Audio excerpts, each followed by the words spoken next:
O vento do deserto açoitava o rosto de Elelanena, misturando a poeira com as lágrimas silenciosas que escorriam por suas bochechas marcadas. Seus pulsos, amarrados com um couro áspero, estavam em carne viva, uma dor latejante que era apenas um eco da agonia que consumia sua alma. Ela era uma prisioneira, uma sombra do que um dia fora, cativa no acampamento infernal de Silas Croft, um homem cuja crueldade era tão vasta quanto as terras áridas que ele chamava de suas. Silas, um abutre de olhos frios e sorriso desdenhoso, observava-a do outro lado da fogueira, vendo nela não uma pessoa, mas um troféu, um objeto quebrado para seu divertimento. Ele a havia capturado durante um ataque selvagem a um pequeno povoado, um lugar de paz que ele transformara em cinzas e sangue. O que Silas Croft não sabia, em sua arrogância desmedida, era que aquela jovem frágil e silenciosa, a quem ele tratava como um animal, era a chave para sua própria destruição. Ele via apenas uma mulher indígena derrotada, ignorando o fogo que ardia sob as cinzas do trauma. Ele não podia imaginar que o vestido rasgado e sujo que ela se recusava a tirar, mesmo sob ameaça de açoitamento, escondia um segredo tão poderoso que poderia derrubar seu império de ganância e violência.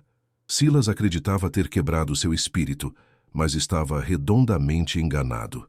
Cada humilhação, cada golpe, apenas temperava o aço de sua vontade, forjando uma determinação silenciosa que em breve seria libertada. O destino tinha uma surpresa guardada para Silas, e ela viria na forma de um guerreiro solitário, um fantasma das planícies cujo nome era sussurrado com medo e reverência: Takakota. A vida faria Silas pagar por cada lágrima que Elelanena derramou, e o preço seria sua própria alma. A injustiça que se abatia sobre Elelanena era um veneno lento e corrosivo. Os dias se transformaram em semanas de trabalho forçado sob um sol impiedoso. Suas mãos delicadas, que antes teciam padrões intrincados e cuidavam de ervas curativas, agora estavam cobertas de calos e feridas por carregar pedras e cavar valas para as fortificações de Silas. A comida era escassa, muitas vezes apenas restos mofados que os homens de Croft jogavam em sua direção como se ela fosse um cão sarnento. A noite não trazia alívio, apenas um frio cortante e o medo constante dos homens bêbados e brutais que a viam como propriedade. Ela dormia em um canto imundo, agarrada ao seu vestido esfarrapado, como se fosse a última relíquia de um mundo perdido. A crueldade de Silas era um espetáculo para seus seguidores. Ele a humilhava publicamente, forçando-a a servir-lhe comida e bebida de joelhos, derramando o conteúdo no chão se não estivesse a seu gosto. Ele zombava de seu silêncio, chamando-a de sombra muda, deleitando-se com a ausência de súplicas em seus lábios. O que ele não entendia era que seu silêncio não era submissão, mas uma muralha. Atrás dessa muralha, ela guardava memórias, nomes e rostos. Ela gravava cada injustiça em sua mente, cada ato de depravação, transformando sua dor em um registro meticuloso da maldade deles. Um de seus captores, um homem corpulento chamado Jedediah, era particularmente sádico. Ele encontrava prazer em pequenos atos de tortura, como chutar o balde de água que ela carregava por quilômetros, ou pisar em seus dedos enquanto ela trabalhava. Elelanena suportava tudo com uma dignidade estoica que enfurecia ainda mais seus algozes. Eles queriam vê-la quebrar, queriam ouvir seus gritos, mas ela lhes negava essa satisfação. Em 2 ocasiões, ela tentou buscar ajuda. Na primeira, um grupo de comerciantes passou perto do acampamento. Com o coração batendo forte, ela conseguiu se aproximar de um deles, um homem de aparência mais gentil, e tentou mostrar-lhe as marcas em seus pulsos. Mas Jedediah a viu. Ele a arrastou de volta para o acampamento, e na frente dos comerciantes, Silas inventou uma história, dizendo que ela era sua serva louca propensa a fugas e mentiras. Os comerciantes, temendo o poder de Croft na região, desviaram o olhar e seguiram seu caminho, deixando-a para trás, entregue a uma punição ainda mais severa. A segunda tentativa foi ainda mais desesperada. Ela ouviu dizer que um marechal federal estaria na cidade vizinha.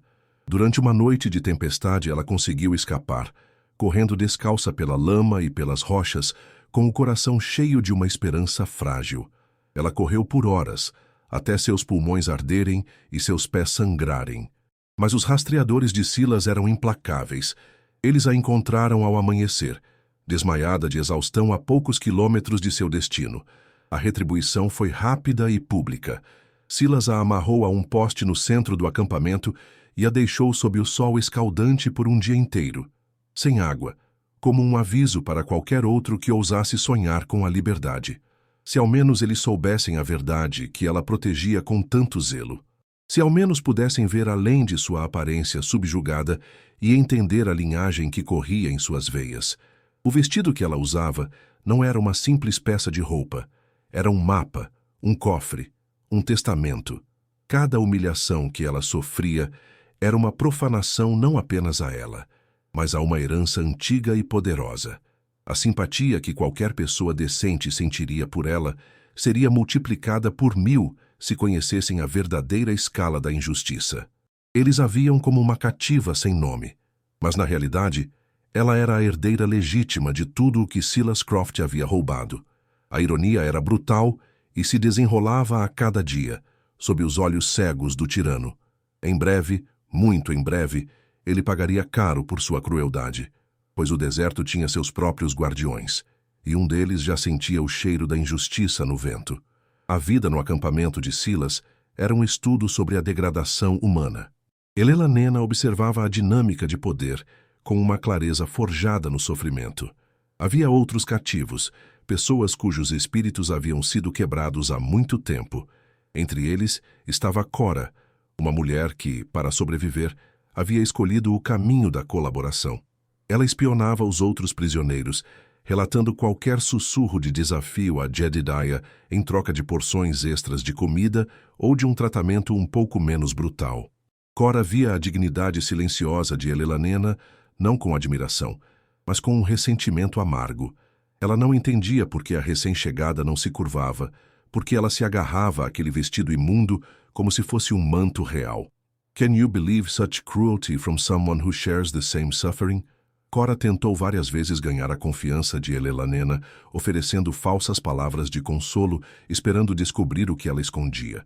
Mas Elelanena via a traição nos olhos de Cora e mantinha sua muralha de silêncio intacta, o que só aumentava o ódio da outra mulher. A escalada da injustiça atingiu um novo patamar quando Silas decidiu marcar sua propriedade. Ele ordenou que Jedidiah a marcasse com ferro em brasa, com o símbolo de seu clã, um abutre estilizado. O cheiro de carne queimada encheu o ar enquanto Elelanena era segurada por 2 homens brutais. Ela não gritou. Cerrou os dentes com tanta força que sentiu o gosto de sangue na boca, e uma única lágrima de pura fúria escorreu por seu rosto. A dor era excruciante, mas a violação de seu corpo, de seu ser, era infinitamente pior. Naquele momento, algo mudou dentro dela. A vítima passiva morreu e em seu lugar nasceu uma sede de vingança tão fria e afiada quanto uma lâmina de obsidiana. Ela olhou para Silas, que observava com um sorriso satisfeito, e em seus olhos ele poderia ter visto a promessa de sua própria morte, se não estivesse tão cego pela arrogância. Mas Karma nunca esquece, e a cicatriz em suas costas se tornaria um lembrete permanente da dívida que ele teria que pagar. Enquanto isso, longe dali, Takakota seguia os rastros. Ele não era um salvador casual, ele era um homem assombrado. Anos antes, sua própria família fora massacrada por um grupo de homens brancos liderados por um homem com a marca do abutre. Ele era apenas um menino e sobreviveu escondendo-se sob os corpos de seus pais, uma experiência que o transformou em um caçador de homens, um vingador silencioso. Por anos ele perseguiu os responsáveis, um por um, levando a justiça do deserto até eles. O último rastro, o do líder, o havia levado àquela região. Ele se movia como um espectro, invisível e inaudível, observando o acampamento de Croft por dias, estudando suas rotinas, a disposição dos guardas, a crueldade que emanava do lugar como um fedor de morte. Ele viu Elelanena. Ele viu sua força silenciosa, a dignidade com que ela suportava o insuportável, e ele viu a marca do abutre sendo queimada em sua pele. Naquele instante, a vingança dele e a justiça dela se tornaram uma só. Ele não estava mais apenas caçando o assassino de sua família. Ele estava libertando um espírito irmão. Os sussurros da verdade começaram a emergir como ervas daninhas no solo estéril do acampamento de Croft. Silas, em sua ignorância, ignorava todos os sinais. Ele notou a costura incomum no vestido de Elelanena, um fio de ouro quase imperceptível trançado no tecido rústico, mas atribuiu a uma peculiaridade tribal sem importância. Certa vez, enquanto ela limpava seus aposentos, um pequeno medalhão de prata caiu da bainha de seu vestido. Antes que ele pudesse pegá-lo, ela se jogou no chão e o escondeu com uma velocidade surpreendente, suportando o chute que recebeu de Jedediah como punição. Silas riu achando que era apenas um amuleto sem valor. Se ao menos ele tivesse olhado mais de perto, teria visto o brasão de uma antiga família espanhola gravado no metal. A mesma família a quem a coroa espanhola havia concedido aquelas terras séculos atrás. Outros começaram a notar as inconsistências. Um velho rastreador mexicano que trabalhava para Croft, chamado Mateo, reconheceu algo na maneira como Elelanena se portava. Apesar de seus trapos e de sua condição, havia uma nobreza em sua postura, um fogo em seu olhar que não pertencia a uma simples cativa. Um dia, ele a ouviu murmurar uma canção de ninar em um dialeto que misturava Apache com um espanhol castelhano quase esquecido. Uma canção que sua avó costumava cantar. Uma canção sobre águias e montanhas de prata. O coração de Mateo gelou. Ele sabia o que aquilo significava. Ele conhecia as lendas da herdeira perdida dos de la Cruz, cuja família fora massacrada por bandidos anos antes, deixando o caminho livre para homens como Silas Croft tomarem posse das terras. Mas o medo era um mestre poderoso. Mateo manteve a boca fechada, o segredo queimando em sua consciência, enquanto ele observava a verdadeira rainha daquele vale sendo tratada como escória. A ironia era uma ferida aberta. A quase descoberta da verdade aconteceu durante uma festa decadente que Silas deu para celebrar uma nova aquisição de terras. Bêbado e expansivo, ele ordenou que Elelanena dançasse para seus convidados. Ela se recusou. Enfurecido pela desobediência pública, ele rasgou a manga de seu vestido. O movimento expôs parte de seu ombro e a parte superior de suas costas, revelando não apenas a marca do abutre, mas também as linhas tênues e azuladas de uma tatuagem complexa por baixo dela. Um dos convidados, um historiador de Santa Fé que estava ali a contragosto, arregalou os olhos. Ele reconheceu os padrões. Eram fragmentos de uma cartografia antiga, um mapa corporal usado por certas linhagens nobres para registrar suas posses e segredos. Antes que ele pudesse dizer qualquer coisa, Silas, envergonhado por sua própria perda de controle, arrastou Elelanena para fora da vista de todos, jogando-a em uma cela escura. O momento passou. A oportunidade de revelação foi perdida, mas a semente da dúvida foi plantada na mente do historiador. Foi naquela cela escura e úmida que Elelanena encontrou a chave para sua própria libertação. No meio do desespero, sentindo as paredes se fechando sobre ela, seus dedos exploraram um tijolo solto na parede. Atrás dele, ela encontrou um pequeno pacote de couro deixado por um prisioneiro anterior. Dentro, havia uma faca pequena e enferrujada. Não era uma arma para lutar contra um exército, mas era o suficiente. Era um símbolo. Era esperança. Naquela noite, enquanto o acampamento dormia sob o efeito do álcool, ela começou a trabalhar, não para cavar uma saída, mas para preparar a revelação. Com a ponta da faca, ela cuidadosamente começou a descosturar uma parte oculta na bainha de seu vestido, o lugar onde a prova final de sua identidade e da fraude de Silas estava escondida. O som do fio se partindo era o som das correntes de seu cativeiro começando a se romper. O mundo de Silas Croft estava prestes a desmoronar, e ele nem desconfiava. A noite da libertação chegou com a fúria silenciosa de uma tempestade no deserto. Takakota, tendo completado seu reconhecimento, escolheu o momento em que a lua estava encoberta e os guardas estavam sonolentos. Ele se moveu através das sombras, uma lâmina de vingança. Ele não era um exército, mas lutava com a fúria de 100 homens.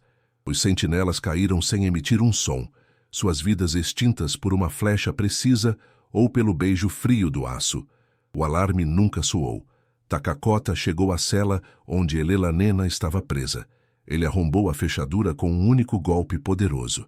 Quando ela o viu, uma figura imponente recortada contra a escuridão, não sentiu medo, mas um reconhecimento primordial. Era como se seus espíritos já se conhecessem, unidos pelo fogo da perda e da injustiça. Ele a conduziu para fora do acampamento em chamas, pois Takakota não deixava apenas corpos para trás, mas também o caos, ateando fogo aos armazéns de suprimentos e pólvora de Silas. As explosões abalaram a noite, o funeral de um império construído sobre mentiras. Eles correram para a segurança das colinas rochosas, o som da confusão e dos gritos de seus algozes se tornando música para os ouvidos de Elelanena. Pela primeira vez em meses, ela respirou o ar da liberdade. Era doce, frio e prometia justiça. Quando estavam a uma distância segura, em um abrigo escondido que Takakota conhecia, ele finalmente se voltou para ela. Ele não disse nada, apenas ofereceu-lhe um cantil de água e um pedaço de carne seca. Seus olhos se encontraram, e em seu olhar ela não viu pena, mas respeito. Ele viu a força que a manteve viva. Nos dias que se seguiram, eles viajaram juntos, sempre em movimento. O trauma havia selado os lábios de Elelanena. Ela não falava, comunicando-se através de gestos e com seus olhos expressivos. Takakota foi paciente. Ele cuidou de suas feridas, ensinou-a a encontrar comida e água no deserto e a ler os sinais da terra.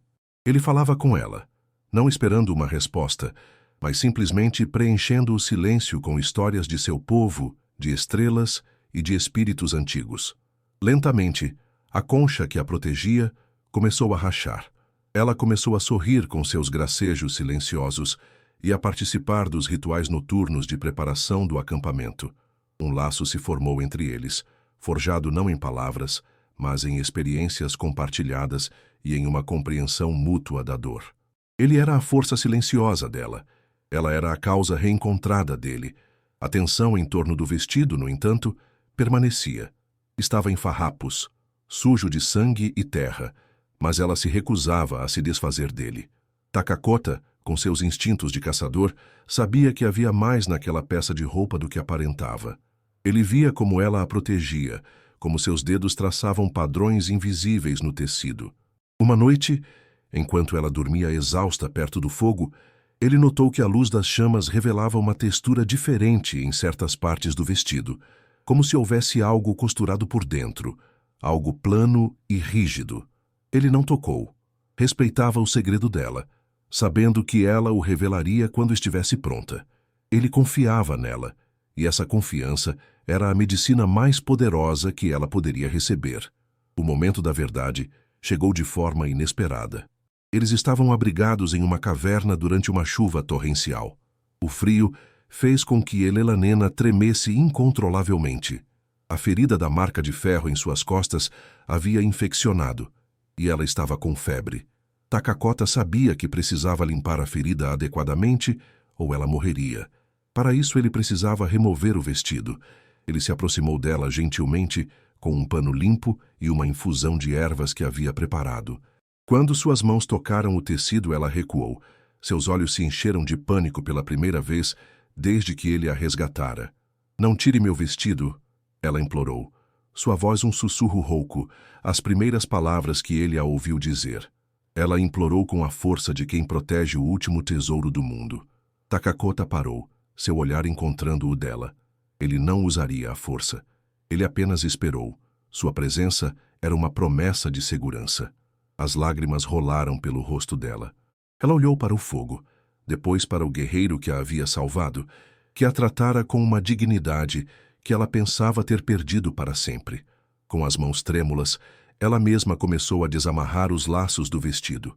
O guerreiro Apache a ajudou, com um cuidado que contrastava com a força de suas mãos.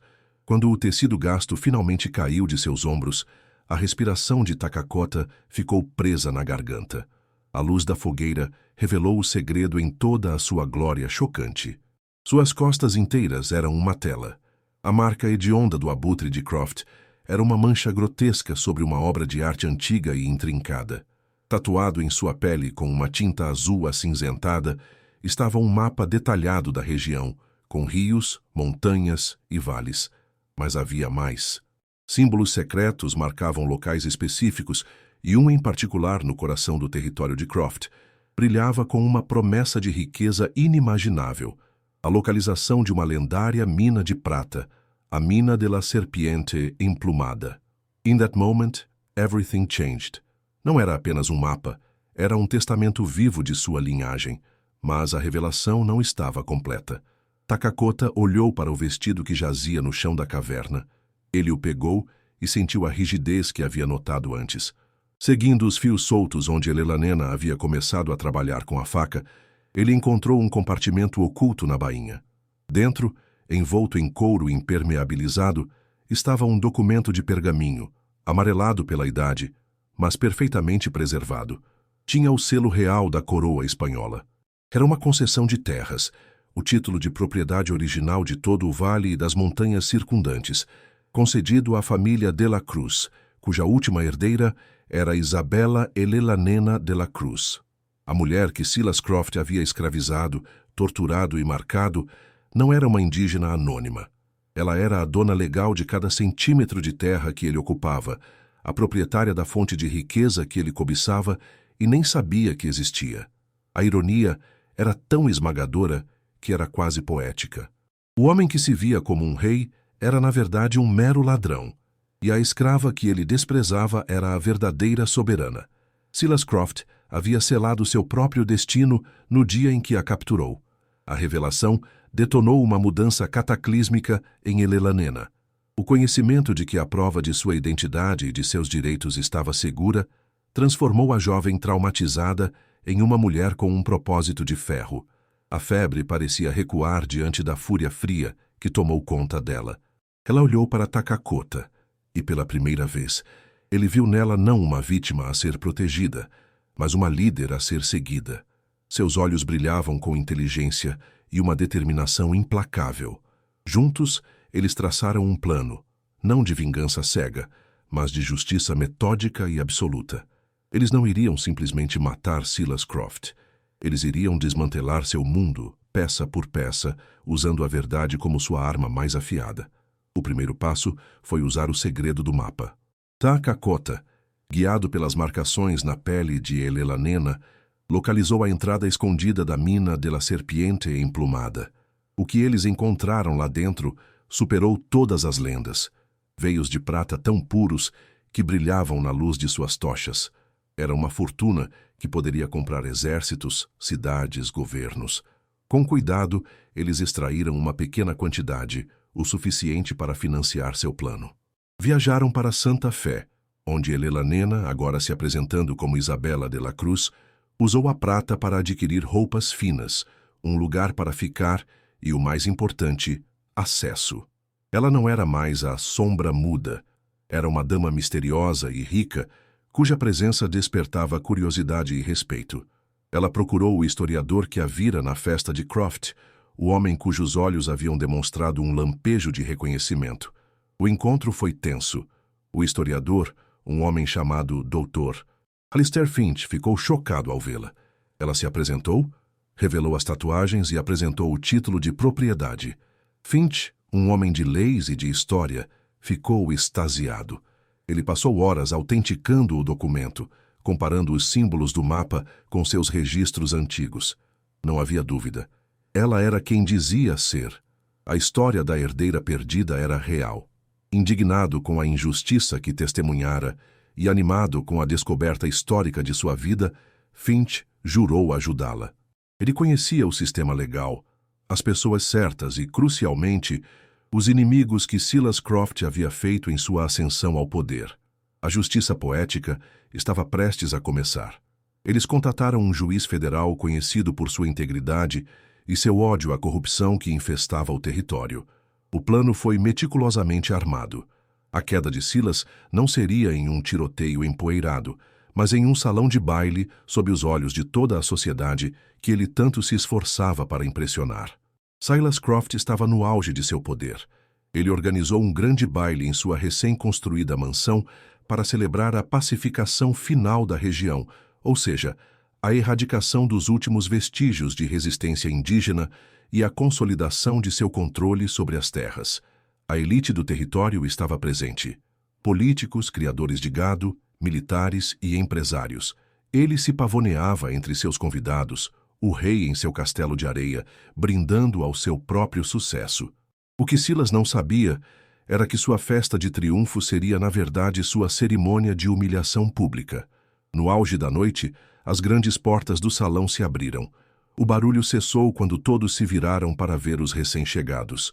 Lá estava ela, Isabela Elelanena de la Cruz, vestida com um deslumbrante vestido de veludo espanhol que realçava sua beleza e dignidade. Ao seu lado, imponente e silencioso, estava Takakota, não mais um fantasma do deserto, mas um guardião real, vestido com trajes de guerreiro que irradiavam poder e autoridade. Atrás deles, entraram o juiz federal e um pelotão de marechais. O rosto de Silas Croft passou da confusão para a incredulidade e, finalmente, para o pavor. Ele a reconheceu. Era a escrava, a sombra muda, mas transformada. Como aquilo era possível? Can you imagine this man's shock? O juiz, com uma voz que ressoou pelo salão silencioso, leu a ordem de prisão. Silas Croft estava sendo preso por sequestro, tortura, assassinato e a acusação mais devastadora de todas, a apropriação ilegal das terras pertencentes à senhora Isabela de la Cruz, a mulher que estava diante dele. A reação foi imediata. Um murmúrio de choque percorreu a multidão. Isabela deu um passo à frente. Sua voz, clara e forte, contou sua história.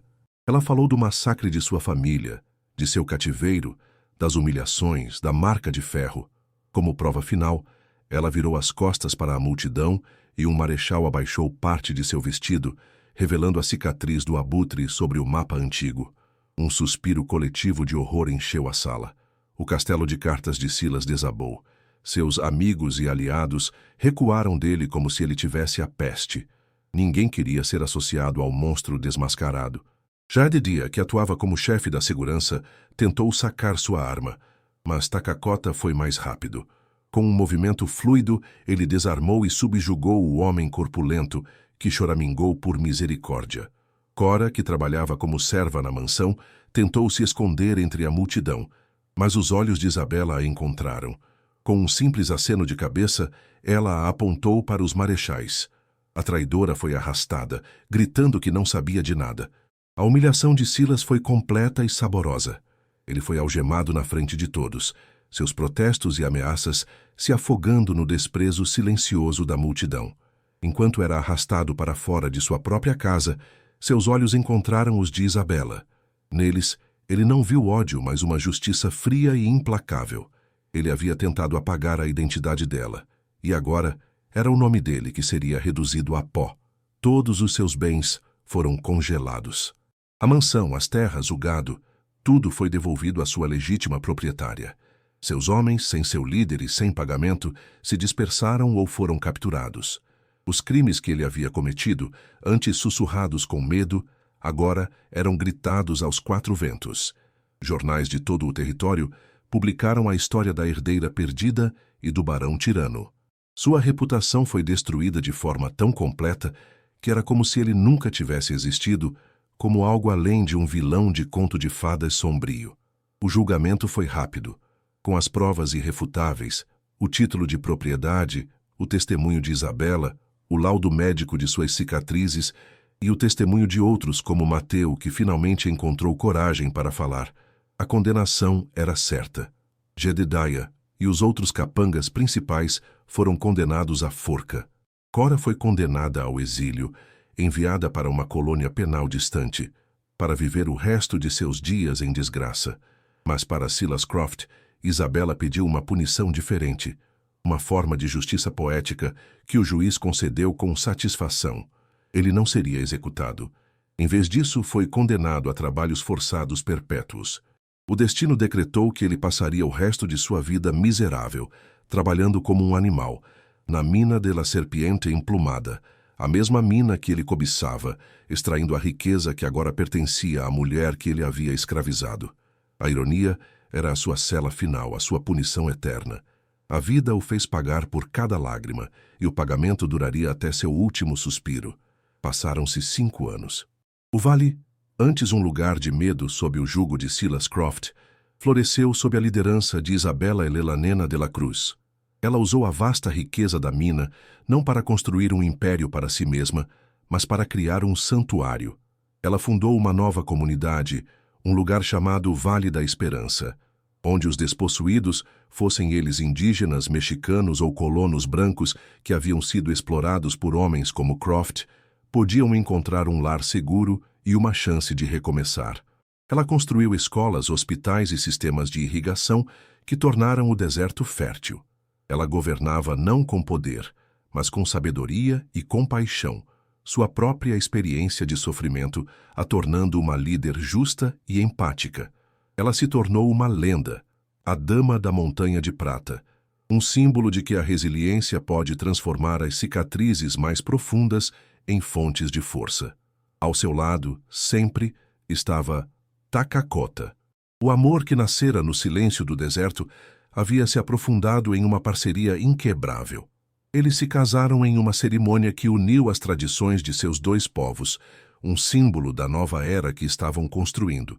Eles tiveram 2 filhos, um menino com os olhos penetrantes do pai e uma menina com o espírito indomável da mãe. Juntos, eles representavam a prova viva de que o amor e a justiça poderiam superar o ódio e a ganância. Takakota nunca mais foi um vingador solitário. Ele encontrou uma nova família e um novo propósito como protetor do vale e de tudo o que eles haviam construído. Ele ensinou seus filhos a serem guerreiros, não de guerra, mas de paz e justiça. E quanto a Silas Croft? Sua queda foi permanente e absoluta. Ele se tornou uma figura esquecida, um fantasma nas profundezas da terra. Os outros prisioneiros o desprezavam, e os guardas o tratavam com a mesma crueldade que ele um dia dispensara a outros. Ele envelheceu prematuramente, seu corpo quebrado pelo trabalho duro, seu espírito corroído pelo arrependimento e pela impotência. Ele passava os dias na escuridão da mina, o brilho da prata zombando dele, um lembrete constante de tudo o que havia perdido. Às vezes, ele ouvia os sons de risos e música ecoando do vale acima, do mundo de esperança que Isabella havia construído sobre as ruínas de sua tirania. Era a tortura final, a trilha sonora de seu fracasso eterno. Ele morreu como viveu seus últimos anos, sozinho, anônimo e sem um pingo de honra. Esta história nos lembra de uma verdade universal e atemporal. A ganância sempre carrega em si a semente de sua própria destruição. Aqueles que constroem seus tronos sobre o sofrimento alheio estão, na verdade, cavando suas próprias sepulturas. A crueldade pode parecer poderosa por um tempo, mas a resiliência do espírito humano e o arco da justiça, embora longo, sempre se inclinam para a verdade. Nunca subestime a força de alguém que parece quebrado, pois dentro das maiores feridas, muitas vezes reside a maior força. Que esta narrativa sirva como um aviso para todos. O karma nunca esquece um endereço. Aqueles que semeiam o mal, não importa quão poderosos se sintam, inevitavelmente colherão a tempestade. E para aqueles que sofrem, que ela seja um farol de esperança, uma prova de que a noite mais escura sempre termina com o nascer do sol.